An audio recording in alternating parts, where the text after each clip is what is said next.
Hello friends, very very good morning. कैसे हैं? I hope कि आप लोग बहुत ही अच्छा हैं।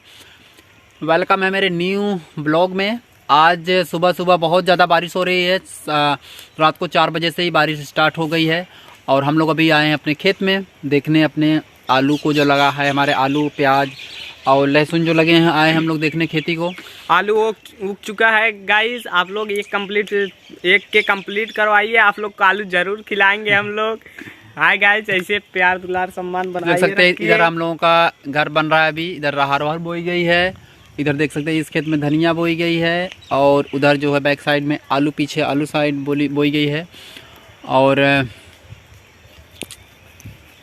अभी हम लोग मॉर्निंग है तो हम लोग दतून देखिए कर रहे हैं, ब्रश कर रहा है तो हम लोग सोचे खेत में थोड़ा सा घूम लें और जो अच्छी अच्छी चीज़ें आप लोगों को दिखाया जाए। अभी और भी अच्छी अच्छी चीज़ें हमारे पास है, बहुत सारी चीज़ें जो शहर से हैं उनको तो नहीं जानते, लेकिन जो गांव से हैं वो जानते हैं कि खेत में देखिए आलू बोई है हमारी, वहाँ तक है। और अब बारिश हो गई है तो अब मेड़ी भी चढ़ेगी। अभी थोड़ी थोड़ी छोटी छोटी है, थोड़ा सा बड़ी होंगी तो आलू की मेड़ी भी चढ़ेगी। उसका वीडियो आपको बना के दिखाएंगे। लेकिन आज जो है बारिश जो है बिना मौसम की हो रही है तो थोड़ा सा गड़बड़ हो रहा है, क्योंकि और थोड़ा सा यही बारिश 10 दिन बाद हुई होती तो बहुत अच्छा होता, हमारे खेत को, गेहूँ को पानी मिल जाता। तो कोई बात नहीं है, मिलते हैं अपने नेक्स्ट ब्लॉग।